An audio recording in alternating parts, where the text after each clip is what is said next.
now while he is pleased with their skill, thinking, how skilled these craft masters are, and what crafts they practice, he does not, however, think, oh that I might abandon royalty and become a craftsman like that. Why not? Because of the great benefits in the majesty of kings, he leaves the craftsman behind and proceeds on his way. So too, though this meditator gives attention to that attainment as peaceful, yet there is no concern in him or reaction or attention such as I shall advert to this attainment or I shall attain this or I shall resolve upon the duration of it or I shall emerge from it or I shall review it. 47 As he gives attention to it as peaceful in the way already described.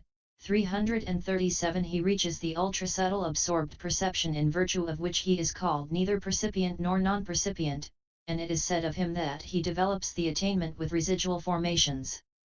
The attainment with residual formations is the fourth immaterial attainment whose formations have reached a state of extreme subtlety. 48 Now, in order to show the meaning of the kind of perception that has been reached, on account of which this jhana is called the base consisting of neither perception nor non-perception, it is said, base consisting of neither perception nor non-perception, states of consciousness or its concomitants in one who has attained the base consisting of neither perception nor non-perception or in one who has been reborn there or in one who is abiding in bliss there in this present life, Vibh. 263, of these, what is intended? Here is the states of consciousness and its concomitants in one who has attained.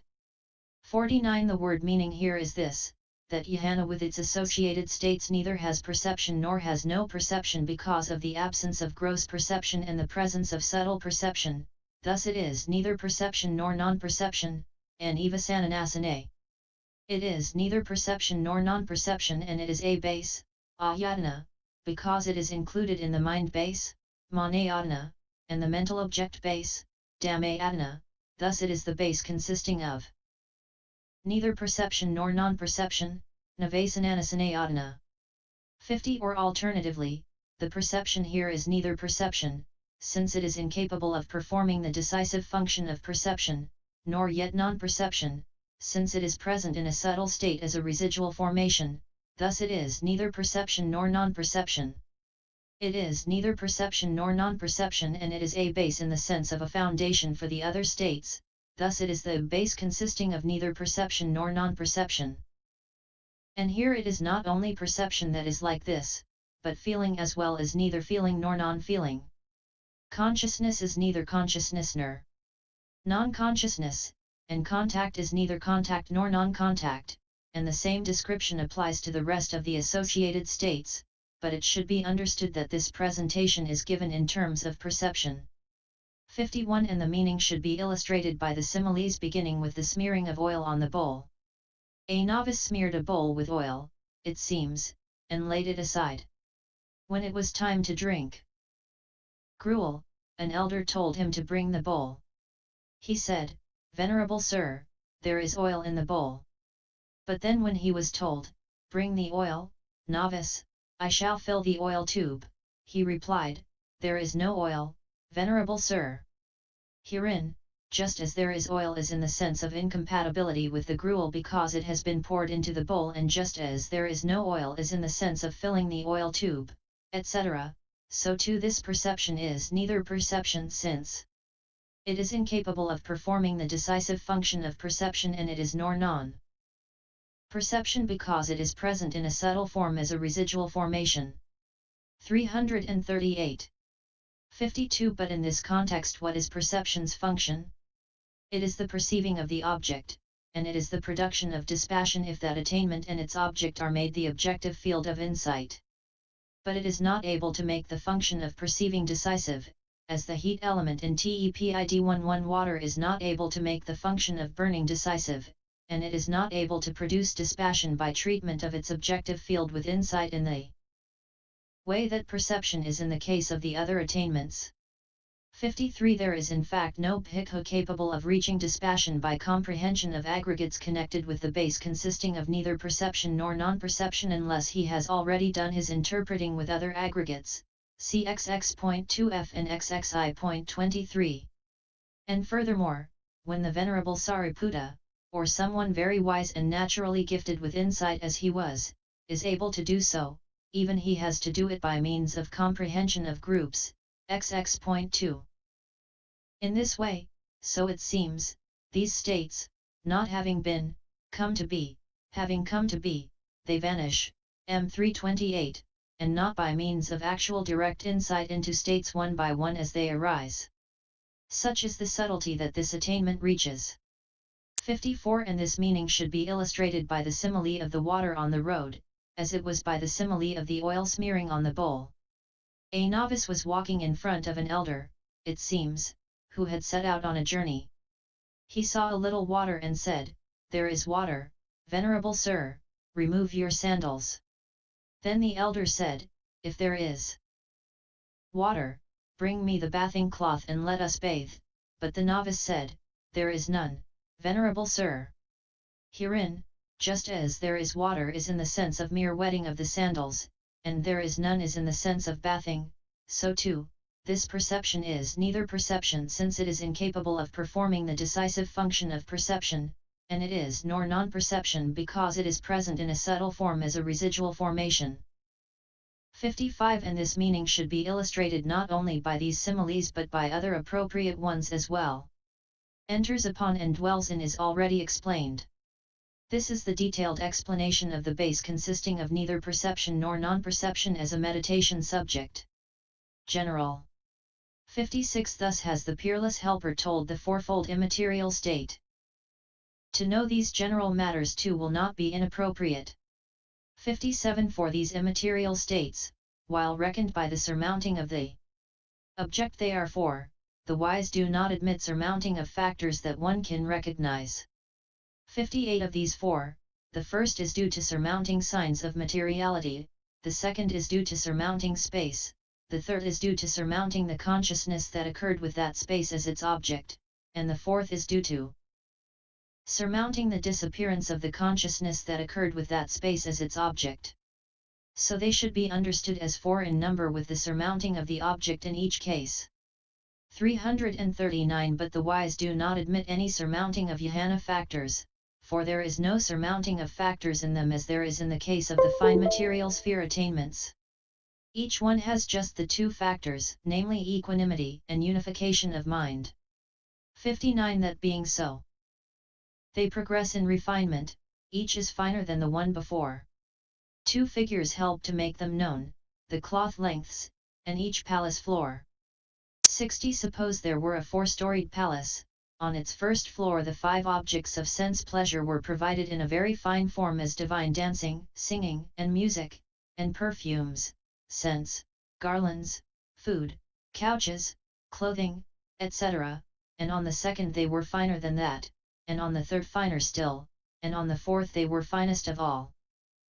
Yet they are still only palace floors, and there is no difference between them in the matter of their state, essence, as palace floors. It is with the progressive refinement of the five objects of sense pleasure that each one is finer than the one below. Again, suppose there were lengths of cloth of quadruple, triple, double, and single thickness, and made of thick, thin, thinner, and very thin thread spun by one woman, all the same measure in width and breadth. Now although these lengths of cloth are four in number, yet they measure the same in width and breadth, there is no difference in their measurement, but in softness to the touch, fineness and costliness each is finer than the one before.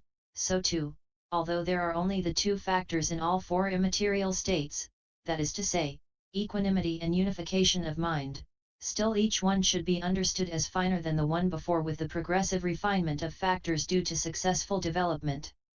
61. And for the fact that each one of them is finer than the last there is this figure. One hangs upon a tent that stands on filth, on him another leans. Outside a third not leaning stands, against the last another leans. Between the four men and these states the correspondence then is shown, and so how each to each relates, can by a man of wit be known. 62. This is how the meaning should be construed. There was a tent in a dirty place, it seems. Then a man arrived, and being disgusted with the dirt, he rested himself on the tent with his hands and remained as if hung or hanging onto it. Then another man came and leant upon the man hanging on to the tent. Then another man came and thought, the one who is hanging on to the tent and the one who is leaning upon him are both badly off, and if the tent falls they will certainly fall. I think I shall stand outside. 340 So instead of leaning upon the one leaning upon the first, he remained outside. Then another arrived, and taking account of the insecurity of the one hanging on to the tent and the one leaning upon him, and fancying that the one standing outside was well placed, he stood leaning upon him. 63 Herein, this is how it should be regarded. The space from which the Kagyo has been removed is like the tent in the dirty place. The consciousness of the base consisting of boundless space, which makes space its object owing to disgust with the sign of the fine material, is like the man who hangs on to the tent owing to disgust with the dirt. The consciousness of the base consisting of boundless consciousness, the occurrence of which is contingent upon the consciousness of the base consisting of boundless space whose object is space, is like the man who leans upon the man who hangs on to the tent. The consciousness of the base consisting of nothingness, which instead of making the consciousness of the base consisting of boundless space its object has the non-existence of that as its object, is like the man who, after considering the insecurity of those two, does not lean upon the one hanging on to the tent, but stands outside. The consciousness of the base consisting of neither perception nor non-perception, the occurrence of which is contingent upon the consciousness of the base consisting of nothingness, which stands in a place outside, in other words, in the non-existence of the past consciousness, is like the man who stands leaning upon the last named, having considered the insecurity of the one hanging on to the tent and the one leaning upon him, and fancying that the one standing outside is well placed. 64 And while occurring in this way, it takes this for its object since there is no other one as good, as men depend upon a king whose fault they see, for livelihood. 65 For although this consciousness of the base consisting of neither perception nor non-perception has seen the flaw in the base consisting of nothingness in this way, this attainment has the base consisting of boundless consciousness as its near enemy, notwithstanding that fact it takes it as its object in the absence of any other. Like what? As men for the sake of livelihood depend on kings whose faults they see.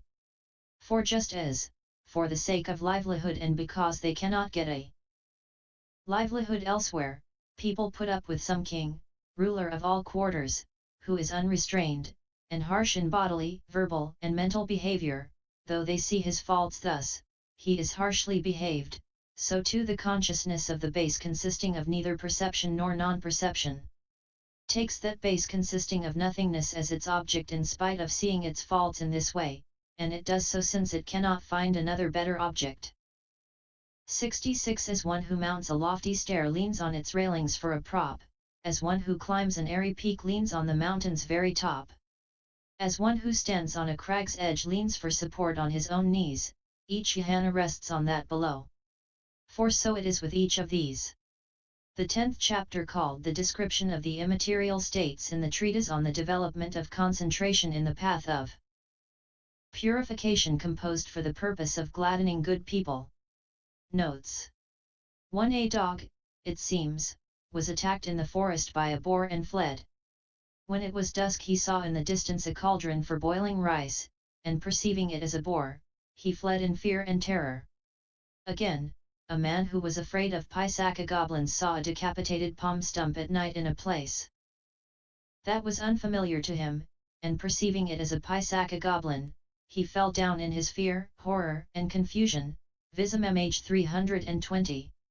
2 Ped, this ref. Reads Yanapyosa for Yanapato I, taking it as one compound, see under Yana and Muto I, but this does not fit the context happily. Vibh, p. 321, has, Yanapato I cum himakadanan ti akuahane sivakati. Yanai muke equals Yana muke, pato ayakadakad varasa muke equals pato I muke, cum hi muken ti pakskai mukasado. Samband hitabo. This necessitates taking yana separately. 3. These two quotations refer respectively to the first of the 8 liberations and the first of the 8 bases of mastery, CMA 3255 FF. For this explanation depends on a play on the word sana as the subjective perception and as the objective sign, signal, or label perceived. 5c 14.129, Description of perception. Aggregate, which is classified in the same way as the consciousness aggregate. Those referred to. Here are the 15 fine material kinds, corresponding to NOS. 9L3, 5761, and 8185, in Table 3. 6C 14.96F. NOS. 3438, and 5054, in Table 3. 7a formed Dhamma with an individual essence is delimited by rise and fall because it is produced after having not been, and because after having been it vanishes. But space is called boundless since it has neither rise nor fall because it is a Dhamma without individual essence, Vibh might. 323. 8. He should not give attention to it only as boundless, instead of developing it thus. He should give attention to it as boundless consciousness, or as consciousness. Vibh MH 324. 9. There is a play on the words natha kinsi, there is nothing, and akankana, non-owning. At MI 298 there occurs the expression rago ko avozu kinkano, greed, friend, is an owning, which is used in connection with this attainment. The commentary, MA 2354, says Rago upahjitva pugalai kinkati, madati, pali bhajayahudi, tasma kinkano ti vutto, greed having arisen owns, presses, impedes, a person, that is why it is called an owning, CFMA I 27, also XXI.53 and Note 19. Vibh MH, p. 327, here says kinkanan ti kinsi pi. The word kinkati is not in Ped. 10 Mahaka, CDI 49 and DAI 148, the form is not given in Ped, probably a form of Mahataya. 11 Sukadaka, tepid water, see Munir Williams Sanskrit Dictionary, this meaning of sukha not given in Ped. End Pop 010.